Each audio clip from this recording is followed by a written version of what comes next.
wax ci njëlbeen bi ma wax ko ci nasaraan.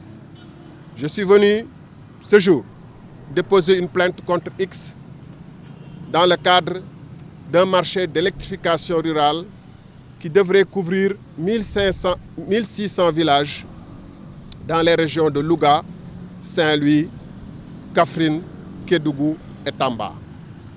Ce marché devrait être financé par la banque espagnole Santander et l'avance de démarrage a été délivrée le 11 juin 2024, c'est-à-dire il y a 16 mois.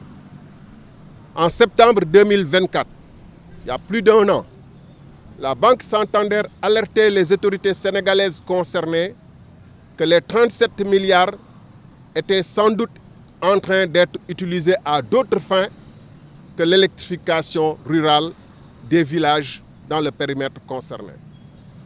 Ce dossier a fait l'objet de multiples rebondissements dont il n'est pas utile que je revienne ici dans les considérations techniques. Je m'en suis largement exprimé par ailleurs.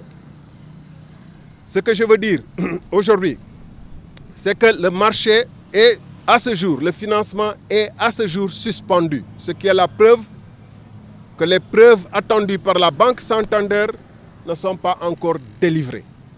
Le marché reste suspendu. On devrait être à mi-parcours puisque le marché devrait être sur 36 mois. On a déjà couvert près d'une vingtaine de mois depuis le 11 juin, ou plus de 18 mois depuis le 11 juin 2024. Donc, il devait être à mi-parcours, on aurait dû voir au moins 700-800 villages électrifiés dans le cadre de la zone concernée. Puisqu'il est difficile aux autorités sénégalaises de prouver où est-ce que l'argent est rentré, puisque quand on soulève les questions, on fait l'objet de menaces. Je l'ai fait à l'Assemblée nationale du Sénégal et je me suis fait attaquer par plusieurs députés qui devaient défendre la République, mais qui défendent leur parti, qui m'ont dit que je risquais d'être électrocuté par ce problème. Vous avez suivi les derniers développements qui représentent une menace pour dire aux gens, vous n'avez pas le droit de soulever le couvercle sur ce problème-là. Nous le soulèverons. Non seulement nous le soulèverons le couvercle, mais je connais les villages qui sont concernés par le marché de base. J'ai la liste. 70% de ces villages se trouvent entre les régions de Louga et de Saint-Louis.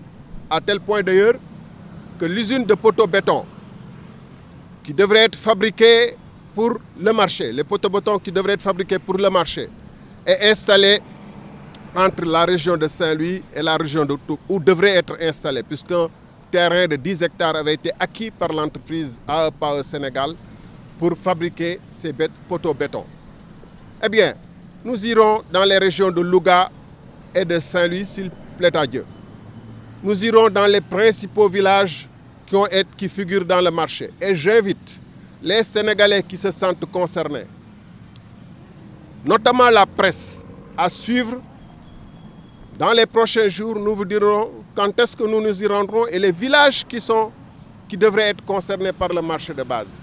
Nous verrons si c'est moi qui me trompe, s'il y a des chantiers effectivement sur le terrain, s'il y a le travail qui progresse, s'il n'y a aucun problème, parce que s'il n'y a aucun problème, on devrait trouver des villages en train d'être électrifiés. Ou si alors, c'est le désert. Et en ce moment, les Sénégalais apprécieront. Par quoi je voudrais terminer. Je suis venu au pôle judiciaire financier qui est au devant de l'actualité et dont les pouvoirs qui a été créé et nanti de pouvoirs suffisants pour pouvoir se saisir de ce genre de problème.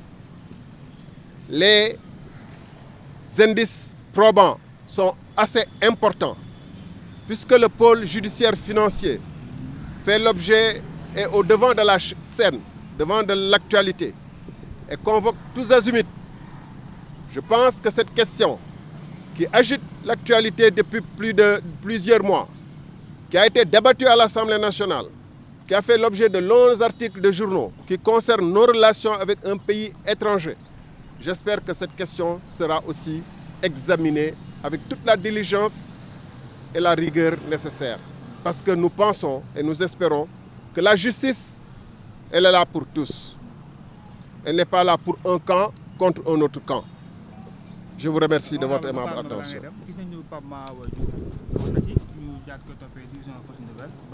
Devant la barre, et il a dit qu'il a même utilisé le mot prononcé. Je suis bien au courant des développements intervenus dans l'affaire qui concerne. Mais je suis aussi, moi, solide sur les faits que je viens d'exposer et que j'expose depuis des mois. Les péripéties en marge de mon chemin ne me concernent pas, je reste sur mon chemin, droit dans mes bottes. Merci. Merci.